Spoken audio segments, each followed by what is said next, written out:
Good evening. There's been much debate in recent months about the Singapore dream. Just what is the Singapore dream? Is it no more than owning a private condominium and a car? To some young people, it is. And they fear the Singapore dream is slipping out of reach. If achieving the so-called good life is becoming more difficult, is there any point in working hard, in doing national service, and in calling Singapore home? This sense of despair is a concern for Singapore leaders, in particular Senior Minister Lee Kuan Yew. We're honored to have with us in our studio tonight Senior Minister Lee, who will answer questions from 22 young Singaporeans on chasing that rainbow. Joining me in the studio tonight are junior college and polytechnic students, undergraduates from both local and overseas universities, as well as working professionals and businessmen.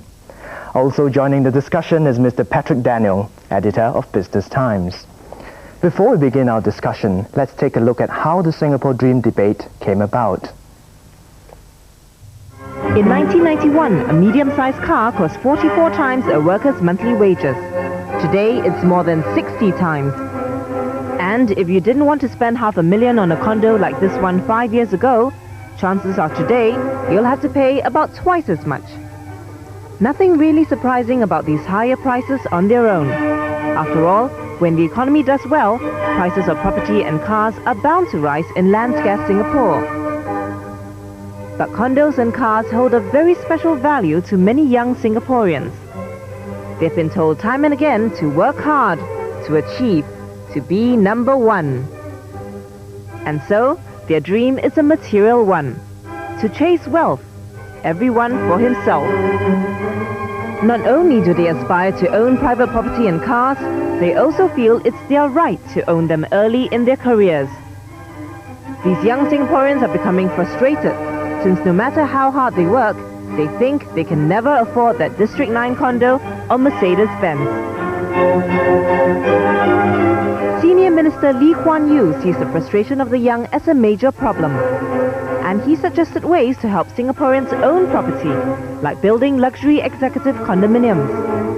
But there's also a larger issue that concerns him, the pessimism and attitude of the young. For instance, a 19-year-old temporary reporter had written about her generation's dream of a car and house getting beyond their reach, and even mentioned emigration. Mr. Lee was sad and puzzled to read the article. He said young Singaporeans shouldn't moan about high prices, as prices would never be out of their reach if they seize opportunities in booming Asia. To the young and to the not so old, I say, look at that horizon. Follow that rainbow. Go ride it. Not all will be rich. Quite a few will find a grain of gold. Dig it out. But all those who pursue that rainbow will have a joyous and exhilarating ride, and some profit. But differences in views are not just over whether it's dark clouds or a bright sky over the horizon. Are you saying that it is wrong or foolish of 19-year-old Singaporeans to dream of owning private property or a car? I say no.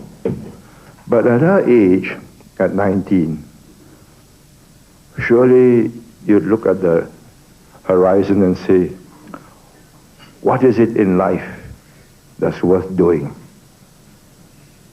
Besides having a home and a car.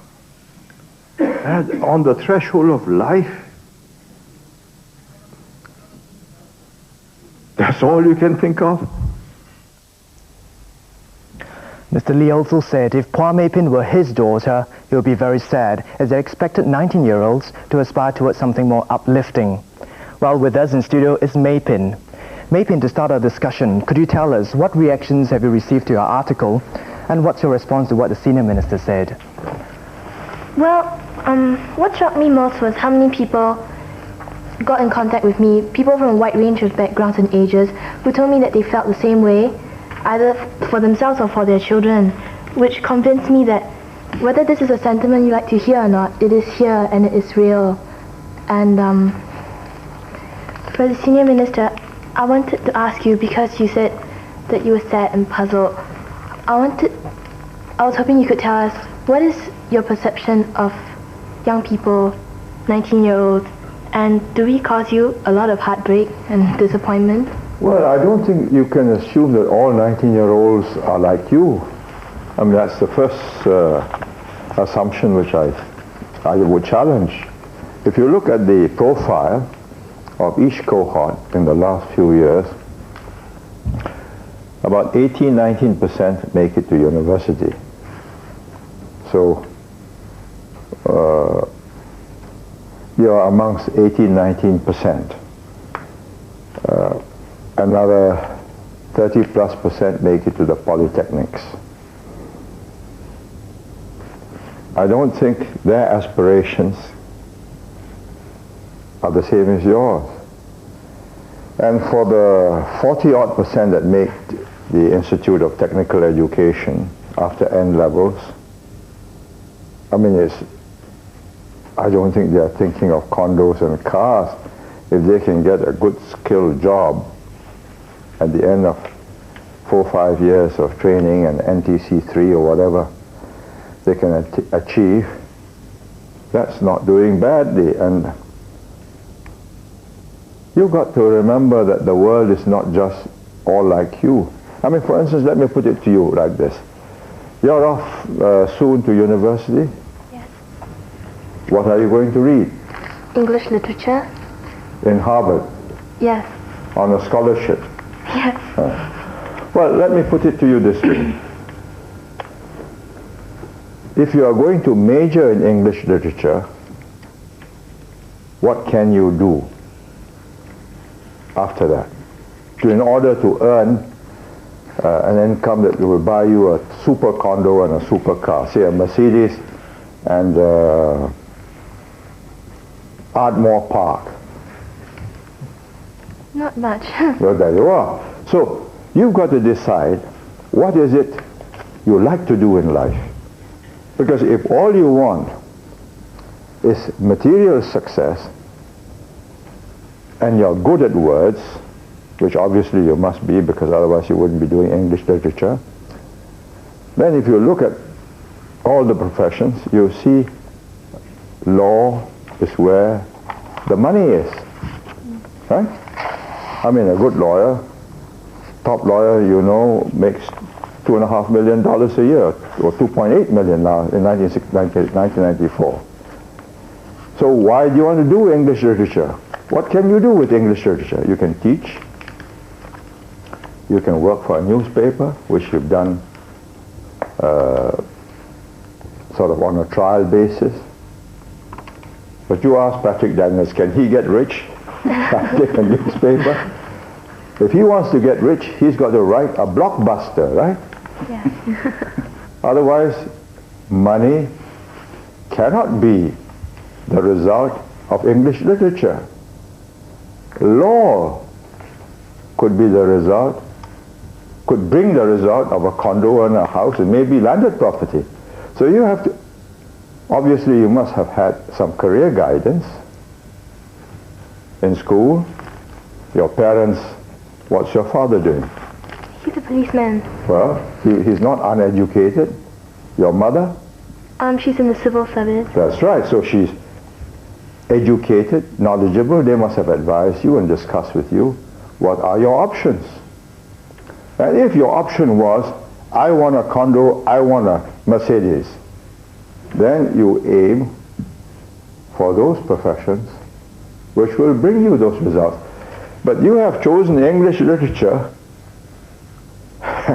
If you were my daughter, or my granddaughter really now, because my granddaughter is already 15, I would tell her, and she also likes writing, and she's in this whatever tutor program or whatever, and she writes little stories. There's no money in it, unless you are really good. We have a lawyer in the midst. Do you have any reactions to what the Senior Minister just said? Senior Minister, my name is Harpreet. For the record, I don't make anywhere near $2.8 million a year. How old are you? I'm 30, Senior Minister. See, my You concern... can't make 2.5 because you're only 30, you've got to establish yourself. When you're 45 or 50, you're at your peak, then you've got your contacts, then you have established your record. Then the big clients come to you. Yes. Senior Minister, if I could, there's a genuine concern among many Singaporeans that, leaving aside condo prices, even HDB prices have gone sky high. And property prices over the last 5 years, since they've escalated sharply, I wonder, Senior Minister, if your view is that the government should have taken any steps earlier to check on speculation, and if not, then what special facts, Senior Minister, existed in '96 to justify these measures now but not any earlier? I just haven't watched the property prices, but if you ask me, if these measures had been introduced a year earlier, I think the end result of today's prices will still be the same. But the speculative frenzy, the froth would have been wiped off. Let me, you may find this difficult to believe, but let me explain briefly why I believe that. If you look at the way prices have moved, you will see that there is a almost 95 to 100% correlation with the way our incomes have moved. So it's not foreigners and speculation that's pushed property prices up. It is because we have become richer as a people. Not just a few at the top, but everybody across the board. I mean, you can see it from the CPF figures. What were the factory workers earning 5 years ago, 10 years ago, as what he's earning today? What are the professionals earning at the top end? We have been growing at 8, 9, 10% per annum, which means every year, starting, say, from 1990, we were about 70 or 80 billion, 70-something billion dollars GDP. We've been moving up at 7, 10% of 70 is 7, then next year 10% of 78 becomes 8 billion. Until now we are around 120 billion, and will become 130 by the end of this year. Of that money, if you look at the total distribution of it, 40.5% goes in wages. Some are, of course, with foreigners, and with work permit holders who are also foreigners. But 42% of $130 billion is a lot of dollars. It's about $60 billion in the economy. So you must remember that supposing we have 10 apples there, and we each have 10 cents, and all of us want that apple, we'll end up by splitting that apple. There are 24 of you, 3 of us, 27. We'll each have 10 divided by 27 because we all got the same purchasing power. So you cannot measure across time zones. You have to measure your income when you are talking of a fixed quantity. Now apples are easy. You say short of apples? We import more from Australia, California, Japan, whatever. So you have more apples. So that's a world price. But land you can't import. Every city faces the same problem. However big you are, you may be huge like Australia or like the US. Finally, you are living in the city. And if you look at London, you look at New York, you look at Tokyo, you see cities undergo a change. The same piece of land begins to yield more and more housing units. more and more office space. Because your infrastructure, roads, sewers, power, electricity, underground railways have got to serve that same area. And building technology changes and the value of land goes up in the city, not in the countryside as much, because more intensive use is made of the city. So you see this en bloc redevelopment, selective en bloc, whatever they call it. Built 15, 20 years ago, or some 30 years ago. Low plot ratio. They buy everybody out, rebuild, give everybody full compensation, plus the opportunity to buy back and go back to the same place. More units. But remember, you can't say, I want to buy it at the price my father bought it. Your father competed against his generation. And that was a lot of land available. I would not allow your whole horizon to be conscribed by this awful specter of astronomical land prices and therefore flooding you out or squeezing you out. There'll be ups and downs. Every commodity, including land, goes through cycles. Good idea. Just to get sense, how many of you are concerned about, first question, how many of you are concerned, like Harpreet, about property? I mean, is this a common concern? Can you just say by show of hands, who's not concerned? At least there's some. Who are all concerned that you will not be able to afford a house, either HDB or private? No. So you are concerned? Yeah, I'm quite concerned. About affording a HDB in the future. HDB? Yeah. That you may not be able to afford one? Yeah. Let me get this right. That means you have a very pessimistic view of what will happen to Singapore. No, my name is Lester. I'm from Temasek Polytechnic. Yeah. I'm 19. Yeah, one of those average 19-year-olds. Yeah. Right. I'm not pessimistic. No. All right, you're 19. What is your ambition? What kind of home do you want to? You hope to get? Hopefully a roof over my head first for a start. But basically, a simple, nice flat, 4-room. If I can upgrade to a private estate, why not? You will look for a 4-room HDB first. Yeah. Your first buy. Correct. Or bigger. Yeah.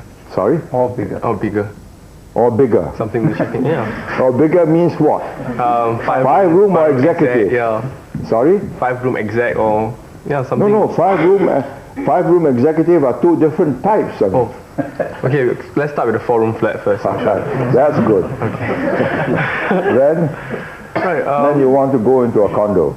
Yeah, and slowly upgrade myself as I work. When do you hope to get into a condo? Oh, that's quite a very... You are not sure yet? No, I'm not. Well, that's good, because you've got to know what kind of job you're going to have, right? Yeah. But let me ask you, why are you worried you can't afford a 4-room flat? As what Harpreet has said, I think property prices now are going up, and if the economy keeps on doing well, yeah, I'm sure it will do well. And if everything goes up, I'm sure property prices as well will go up. And hopefully income goes up. I think that's... But if incomes don't go up, how can they go up, property prices? Incomes go up, and then because there's more money, property prices go up. You said as demand increases, that's right. Demand increases, supply, when there's demand, right, supply will decrease. And so prices will get more expensive, right? When I'm concerned, not because what can I afford, I'm concerned because how competitive it will be. I'm concerned we will be a generation that will be queuing up for these HDB. Basically landed property is out of my sights right now. It's beyond my reach, so to speak. No, you are worried you have to queue up for your 4-room flat. No, there's no point in queuing up. No worries about queuing up, but there's a worry of getting the actual flat. What do you mean getting the actual flat? I mean, you mean getting a flat in the area you want it? You mean? Something like that, yeah. I would guess so. Lester, can I just see whether I think that, try to form. are you saying that you feel that your generation will have it harder? Is that what you're saying? Yeah, we'll definitely have it harder. That's right. Why do you feel that? As competition grows, I'm sure that we will have to work harder to push the economy up, to keep the standard rising. Let me ask you this. Right. Harder against, say, your father. What was your father doing? My father's an entrepreneur. When he was 19, what was he doing? Newspapers, cycling down, distributing newspapers. And That's right. What year was it when he was 19, you think? 1950s, 60s or something. Right, 1950s, 1960s. He was cycling, distributing newspapers, and he's ended up sending you to Polytechnic.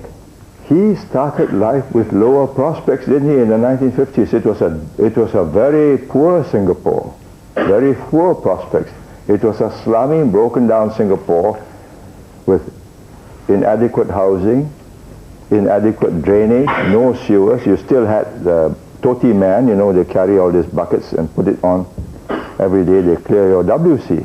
From there, we've got today's Singapore. You start off with today's Singapore and you tell me you're worse off than your father? How can that be? Senior Minister, my name is Yvonne Lim. I'm 24 and I've been 2 years as a journalist with the new paper. Yeah. If you became Prime Minister today, is there a set of values which you would include in what you would like to instill in Singaporeans? The way that you started out with the values of economic survival and success when you started out 30 years ago. First, let me say I would not wish to relive my life, because I think you live it once and I'm quite satisfied with what I have already lived in life. But I would advise my younger colleagues to try and get across to our people that the fundamentals have not changed, that we either pull together or we will perish together. A few can escape, you know, say, I've got assets, I've got connections, I've got a house in Australia or Sydney or whatever, Perth, and I'm off. Not really. Thereafter, they'll be thoroughly unhappy. You're an outsider. How long can you live on your savings? Can you do well, as in Singapore? So that's the first lesson we must learn. This is our country. We've made it. It has made us and we have made it.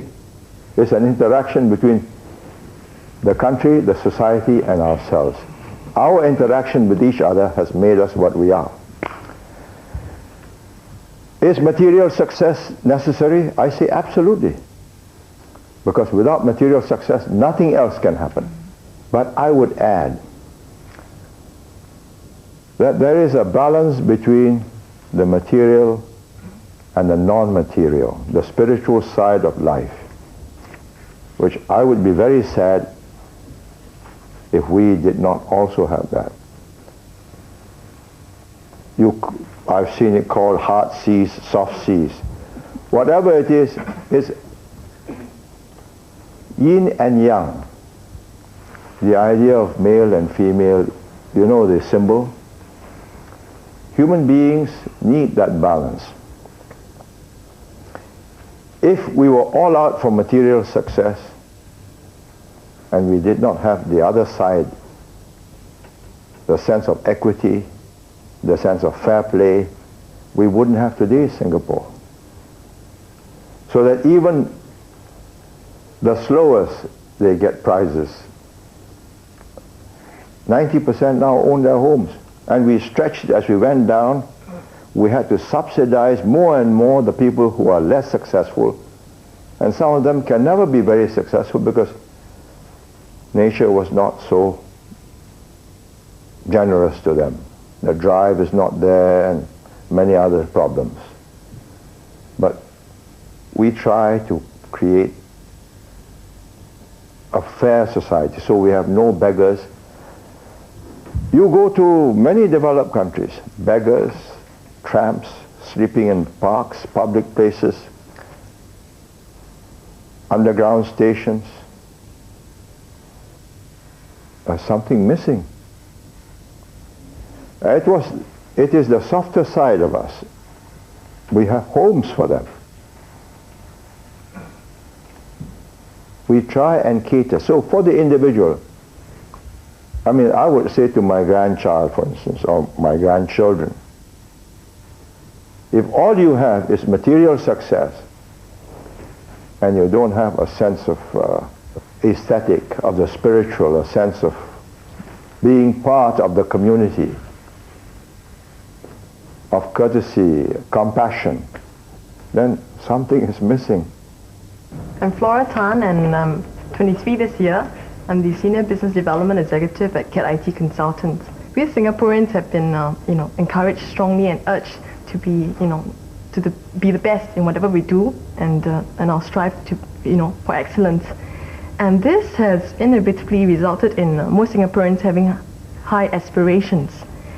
However, it is also natural for most people to work really hard only when they are able to see tangible rewards.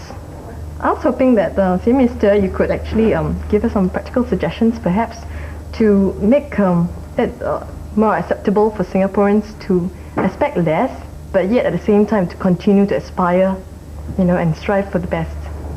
Senior Minister, I'm sorry, if you would allow me to continue as well. My name is Renita Chua. I'm 22 years old. I'm reading my honours here at the National University of Singapore at Like Mei Pin, and we study very hard, and we know that we have keys to open the doors. When we're fed to the lions in the working world, we're told lower your expectations. So sir, my question to you is, how can we change our mindset to propel us to the future in the face of global competition? Well, I'm not so sure that it's mindset alone. I mean, mindset is part of the problem. I think the way I would phrase the problem or explain the problem would be a multifaceted one. First, should we try our best? Each individual. I say yes. If you can achieve 90 points, why achieve 70? So I would urge everyone to go for the maximum that he or she can achieve. I did that for my 3 children. They are all of different abilities in different areas. But we pushed, my wife and I pushed each one to his or her limit. Allow them to go. But the moment you reach that limit, don't push it harder, because you'll break. That's elasticity can go only that far, right? And you've got to recognize it. So you've got to assess each person's, you will all have children, I hope, but you go to the limit of the child. Don't push it beyond the limit. After a while, you know that it's reaching its limit. Now, if you can achieve 90, don't achieve 70. But you ask me, if you don't become number 1, therefore you curl up and die, or face the wall, or crumple? No. You take a deep breath and you try again. But at the end of the day, you must have a sense of realism. What can you do as against the other competitors in this field? So I was glad that the young man from the poly says, my first buy is a 4-room flat. Now I think that is within his reach. Probably a 5-room flat by the time he's worked 2 years or 3 years before he gets married. And it is our planning. We have set aside enough land for the next 20 years to see that everybody will have a home, an affordable home. Now you say we should not allow HDB prices to go up. I say just a moment. There are 660,000 homeowners, and you want us to depress the value of their properties? Yes, there are 80 or 90,000 waiting to upgrade and to buy a new one, and so they want their prices down. But they want their prices of their flats they are selling high, otherwise they can't buy the new one. So you can't have it both ways. And I think The right thing is to let the market decide. Yes. Yes, sir. I'm Hsien from NTU. I'm 24 and I'm doing engineering. I was wondering, with the current course that we're going through, our parents having so much ambition on their children, is there any way that we can cultivate our children to be more spiritually guided than just by materialistic gains? This is one of our major problems, and I don't know how to solve it. Most societies have a principal religion. We are multiracial. That's one of our really big problems.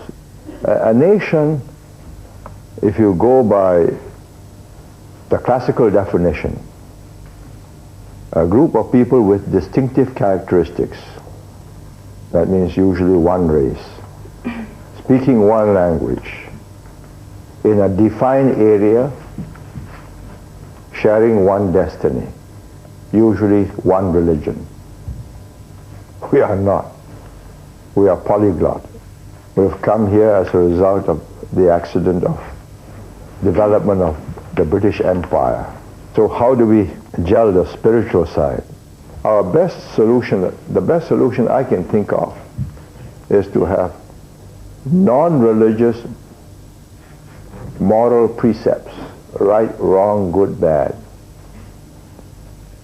And in Chinese civilization,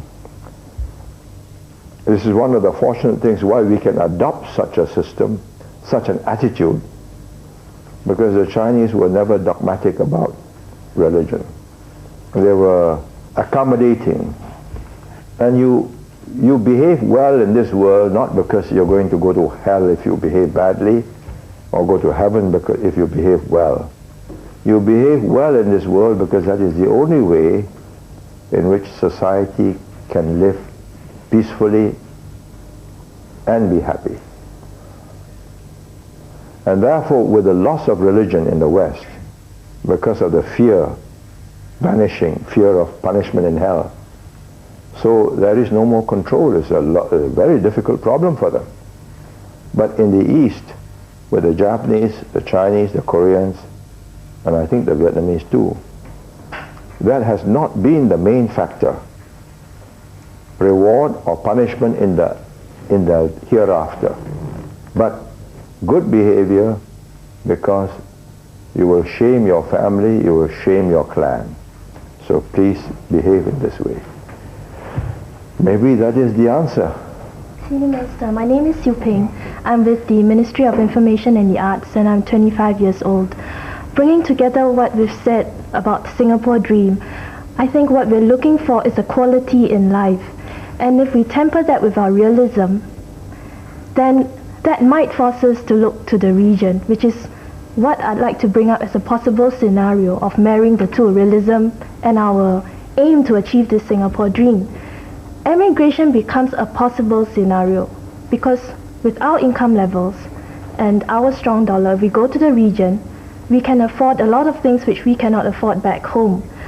How do you think, in your view, there is any sort of a national identity which can prevent this en masse exodus? Sir, if I may. Yeah. On the related issue, my name is Haris Fazila Zaidi. I'm an honours year student in NUS. Haris what? Haris Fazila Zaidi. It's quite Fazila Zaidi. Yes. I'm honours student in NUS right now. I'm 24 years old. I'd like to touch on her honours topic. In what subject? Theatre. In? Theatre. Theatre. I didn't know that NUS did theatre. I'm out of touch. Remember. We're just the second batch. On a related note, I'm 24 and this is the problem I see. For the record, I don't believe the Singapore dream of the 5 C's is shared by all of us. And what I am concerned about is what she said. What is to stop other people from emigrating? And I'm touching upon what you said, the unraveling of the glue. From what I see, the government is aware of the problem. I think our Prime Minister has said it quite clearly that there are those who will be on the very fast track of life, riding planes, and there'll be the rest of us on bicycles. We'll all progress yet we'll never be quite there if our aspirations remain as they are. I believe what the problem is, it's a inevitable consequence of the of the pursuit of education. Am I making sense here? What I'm asking is, what is the government doing to have more glue? Yeah, I understand you. Let me, no, I think I understand your concern, and it is a very deep and decisive question which will decide our future. We are not an old nation or an old people. We are completely a new synthetic creation. What holds us together? Quite frankly, what brought our parents here? A better life than what they left behind. So I used to tell the crowds that I addressed in the 1950s that if we do not give ourselves a better life than what China, India, Indonesia can give, the royalties will just vanish. What is there in Singapore? The position today is different. Why? Because we have shared a common experience, at least since the Japanese occupation. If I meet the Chinese, as I did in London when I was a student, I could know immediately within a few minutes of talking to him whether he shared my background. And if he came from Malaya or Singapore, I could spot it immediately. But is that strong enough? I don't think it is. With the Jew, it's different. With the Israeli, he's a Jew, he's conscious of it. Wherever he is, he's always suffered as a minority, so he's going to fight for Israel. Sometimes quite unreasonably. Do we have to do that? For the 10-15% at the top, maybe even now that the big countries want English educated Singaporeans, maybe even 20-30%. In gradual numbers, not one shot going to New Zealand or Australia or Canada. I think they'll take us as they're taking Hong Kong.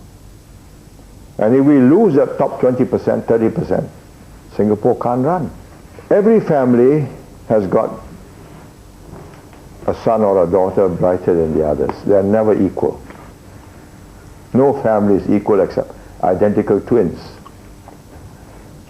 So every one of us, we do well. We have brothers, sisters, nephews, nieces, cousins who haven't done as well. If you don't feel for them and you have taken advantage of the society and the education it gave you and you walk off, they are in the lurch.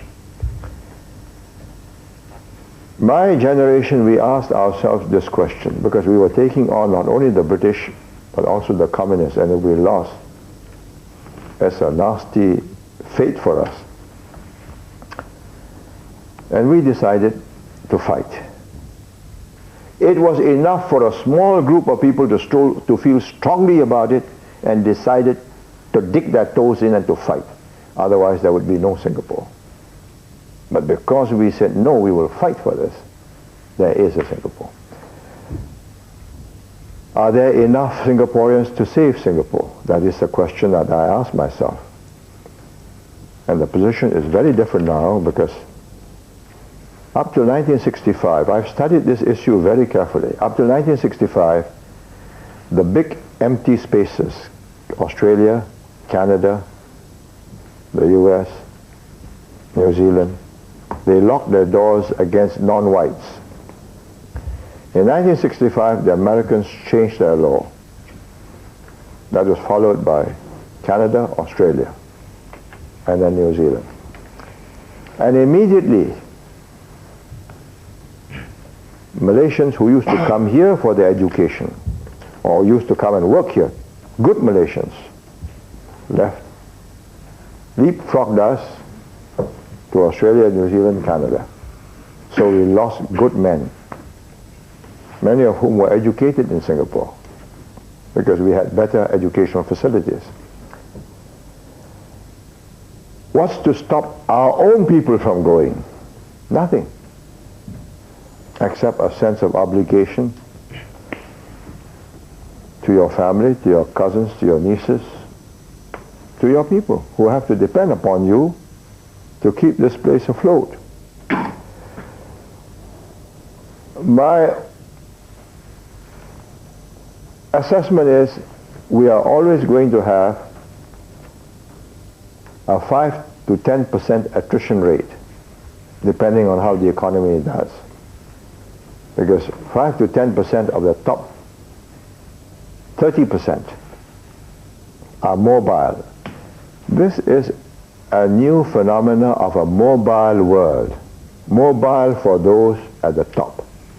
And I think we cannot expect zero loss. That's not possible. You tell me we lose 5-10%, I say that's bearable. But not the very best. The very best we must keep, or we will lose that cutting edge. We are now fanning out every year, going to all the top English-speaking universities and some European universities too, non-English speaking, looking for Asians who are willing to work and settle here to make up for that 5 to 10% loss. And we are making up because we offer a better life than what they can get if they went back to their own countries or stayed on in America or Britain or Australia or New Zealand or Europe, because they know that they're going to face all kinds of glass ceilings and they want to stay in an Asian environment, and so we're able to make up. But they cannot be in the inner core. You can use them as additions to do functional jobs, you know, to run statistics or non-security jobs, non-security sensitive jobs. The actual hardcore of policy making, you must have people born, bred here with a feel for the place, who will look at the issue and say, no, that solution is out. If at the end of the day we can't find a hardcore of good men dedicated to Singapore's survival, I say just sell out. Finish. That's the end of it. I'm Sanjay Pereira from the Straits Times, and I'm 32 years old. Are you married? Not yet, sir. I hope to be. One of the concerns we have, sir, is that apart from the 5 C's, there's one big C which is missing, and that is country. I think we feel that in order for a country to progress over and above the material needs, which are essential, the citizens must feel that they can partake in a political discussion with their leaders without feeling compelled to join a political party or having a sledgehammer coming down on their heads. Having the what? A sledgehammer, sir. Yeah, but if you come out with nonsensical propositions and it is not demolished, they will gain credence. Surely. Sure. I mean, this is, as the Americans call it, a marketplace of ideas. So you put your ideas out in the marketplace. If it is unsound, we are allowing a virus to spread. We've got to kill that virus. You must be prepared for it. If you want to participate in a political discussion against the government, you have to be prepared to knock the government and be knocked back if you are wrong. Otherwise, the government gets knocked all around. At the end of the day, who says, oh, the government is in the wrong? The point here, sir, is that I believe there should be OB markers. I don't think that's an issue here. I think, will the OB markers be made more transparent? Will we know what they are?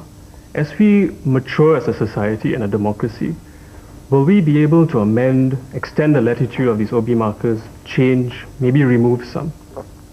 That's what I want to know.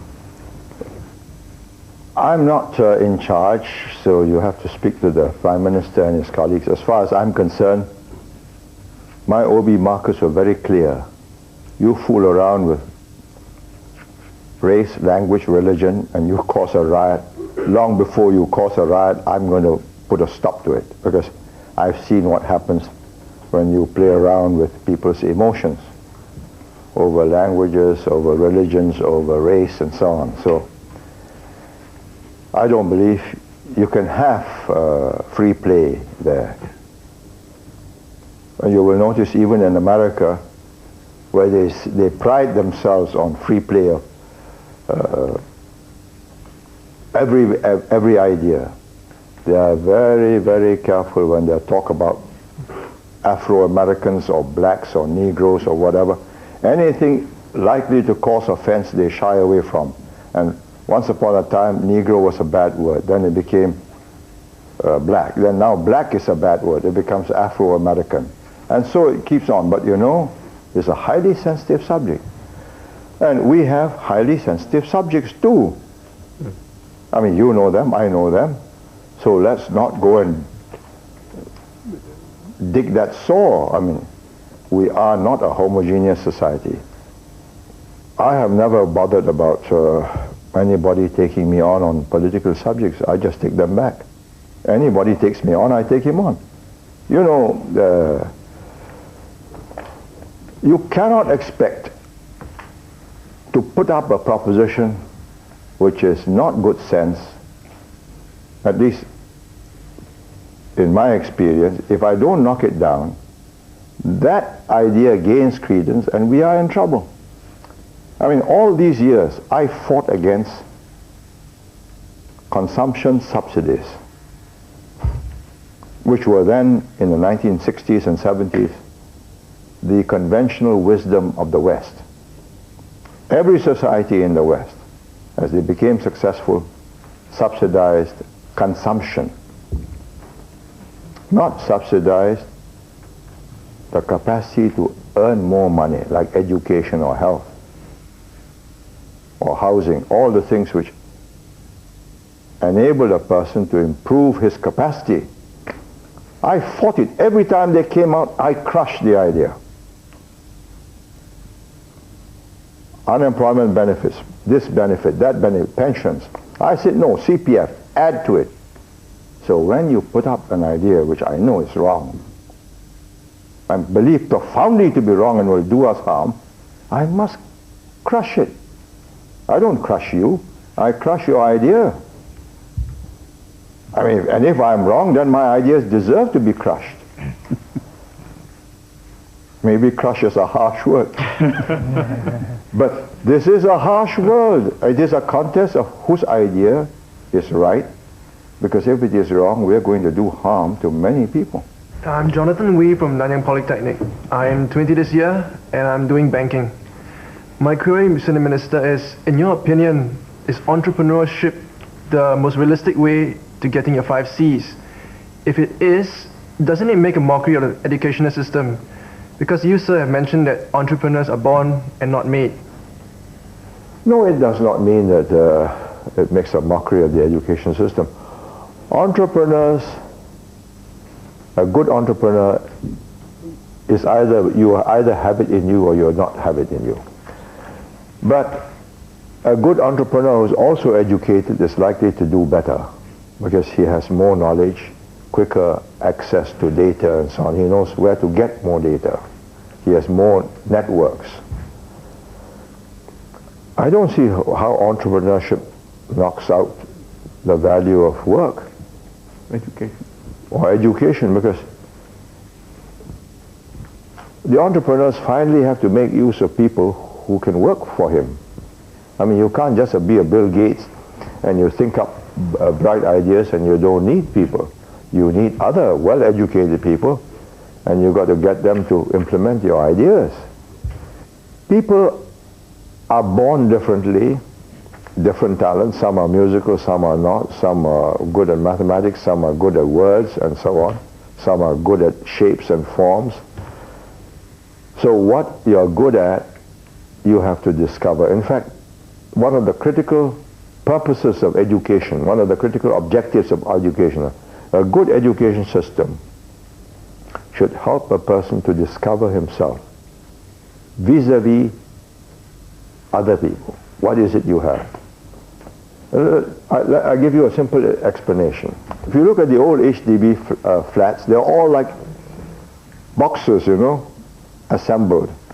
So I said, what's happening? Why don't we have different shapes and forms?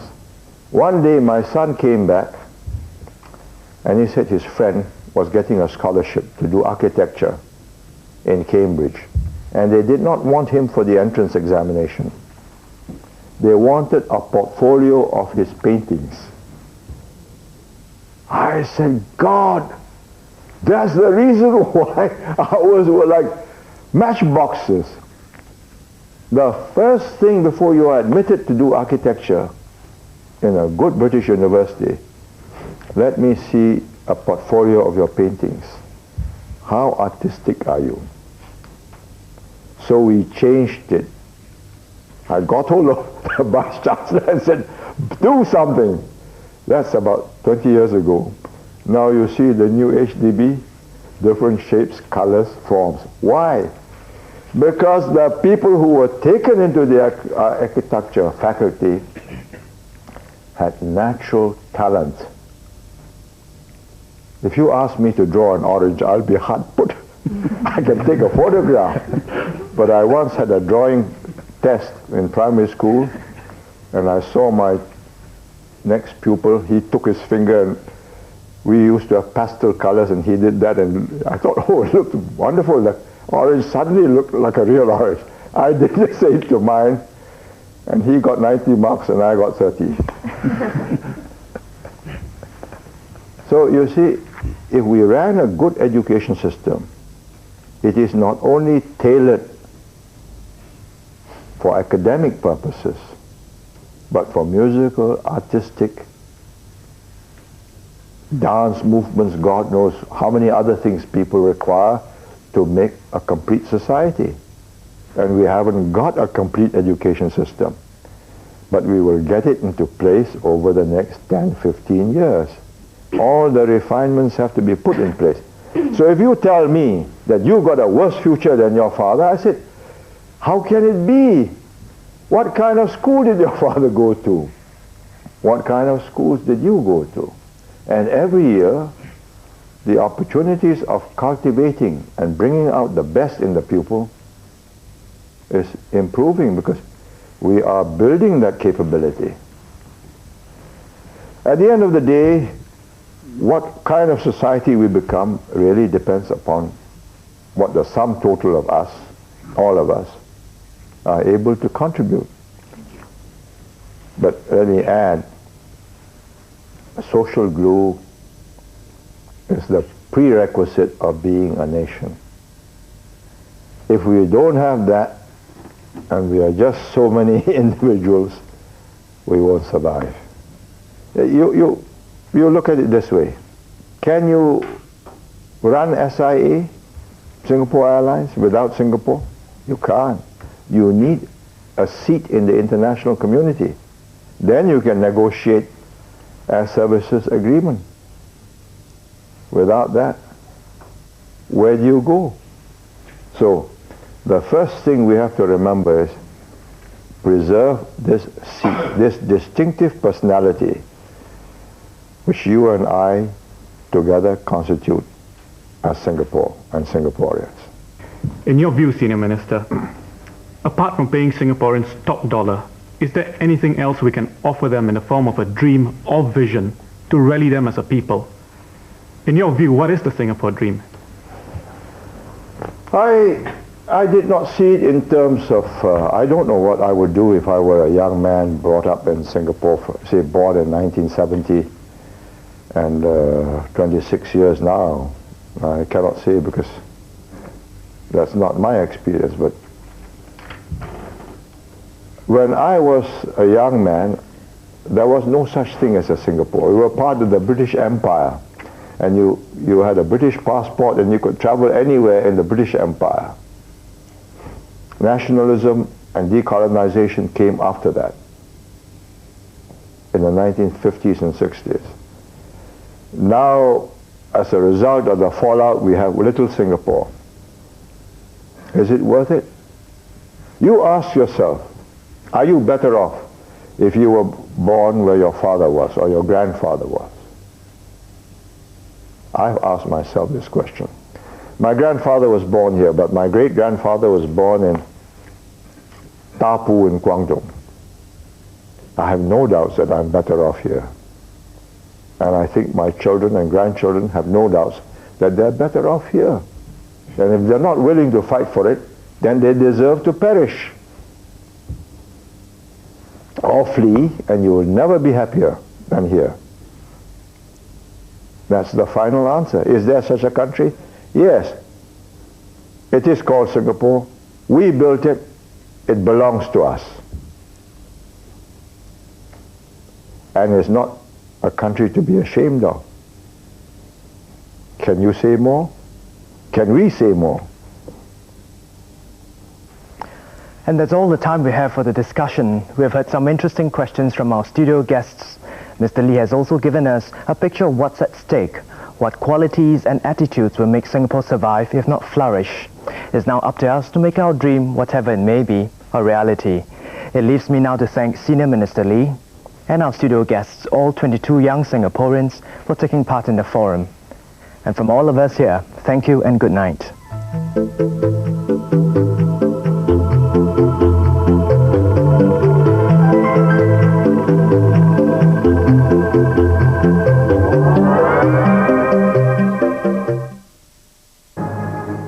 DBS Bank brings you National Day specials on 5. Beginning with morning fun, an array of delightful family entertainments.